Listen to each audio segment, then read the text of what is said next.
নমস্কার, রান্নার পর্বে সবাইকে স্বাগত। এখন আমি খুব কম উপকরণে এবং অনেক সহজভাবে গাজরের ক্ষীর বানিয়ে দেখাবো আপনাদের সামনে। পুরো ভিডিওটা দেখার অনুরোধ রইল। আমার চ্যানেলে নতুন বন্ধু হলে অবশ্যই আমাকে সাবস্ক্রাইব করে আমার পাশে থাকার অনুরোধ রইল। তাহলে নতুন কোনো ভিডিও বানানোর উৎসাহ পাবো আমি।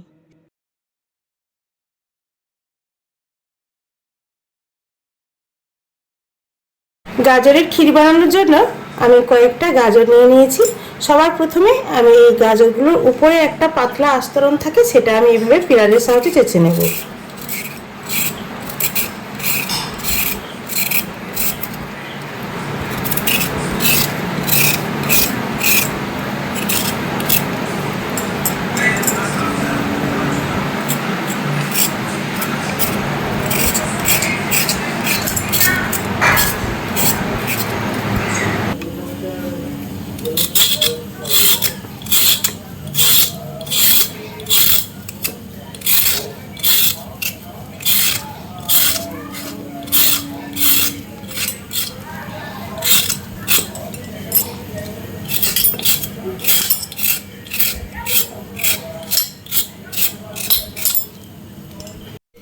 এইভাবে উপরের খোসাটা বাদ দেওয়ার পর আমি গাজরগুলো এবার এদিকের মুখটা এভাবে পরিষ্কার করে কেটে নেব।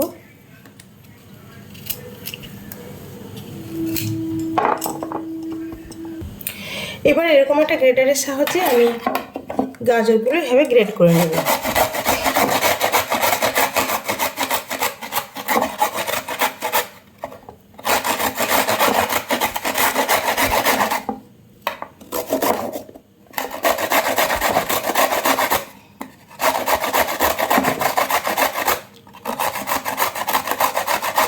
ক্ষীর বানানোর ক্ষেত্রে এরকম একটা গ্রেটার দিয়ে গ্রেট করলে বেশি ভালো হয়, কারণ একটু এটা মিহি হয়, সেজন্য ক্ষীর বানানোর ক্ষেত্রে খুব সুবিধে হয়।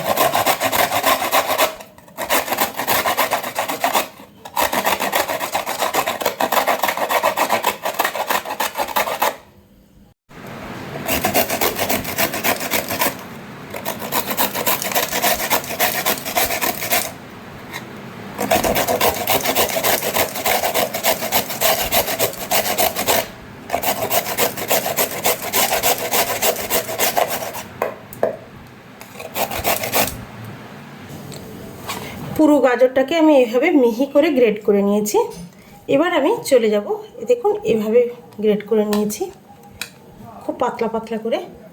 এবার আমি চলে যাব পরের পর্বে। চলে এসেছি পরের পর্বে। এবার আমি গ্যাস অন করে কড়াই বসিয়ে দিয়েছি, আর আমি কড়াইয়ের মধ্যে দিয়ে দেবো ঘি। ঘিয়ের মধ্যে আমি ছোট এলাচ 4টে এভাবে আমি মুখটা ফাটিয়ে নিয়েছি, নিয়ে আমি এভাবে ঘিয়ের মধ্যে দিয়ে দিলাম।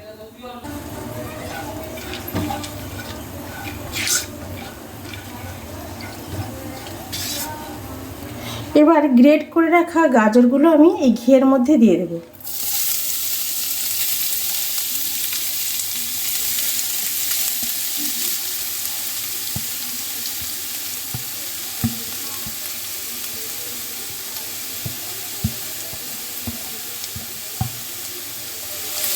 এবার ঘিয়ের মধ্যে এটা আমি খুব ভালো করে ভেজে নেব।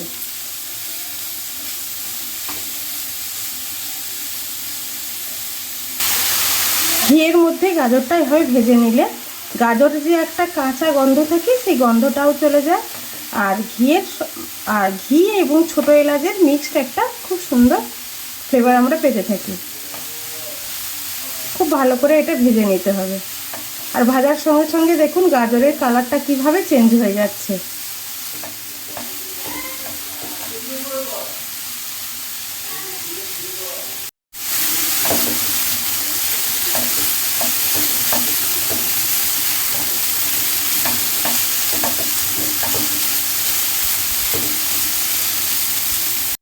এদিকে আমি 2 লিটার দুধ নিয়েছিলাম, সেটাকে জাল দিয়ে দিয়ে আমি 1 লিটার করে নেব।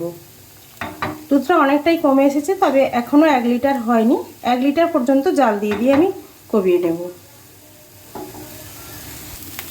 গাজরটা আমরা ততক্ষণই জাল দিয়ে নেব ততক্ষণ না এইভাবে ঝুরঝুরে হয়ে যায়, কারোর সঙ্গে কেউ জড়িয়ে যাবে না।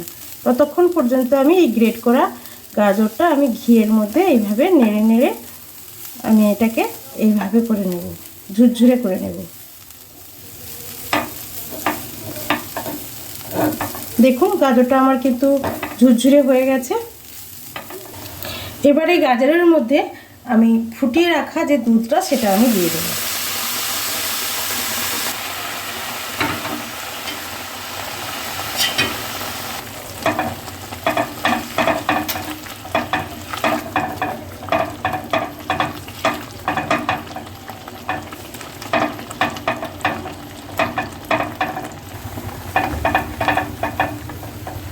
দুধটা টকবক করে ফুটতে শুরু করেছে। গ্যাসের ফ্লেমটা লোতে রেখে এবার আমি দিয়ে দেবো পরিমাণ মতো চিনি।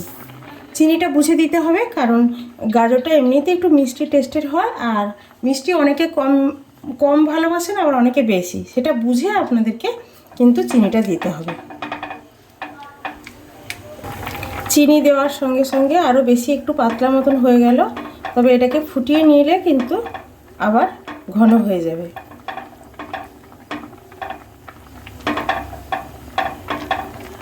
এবার আমি দেব 1 চিমটে লবণ।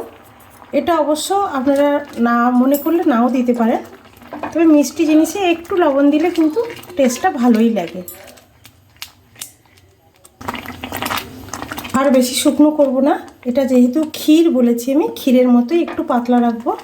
তো প্রস্তুত হয়ে গেল আমার গাজরের ক্ষীর।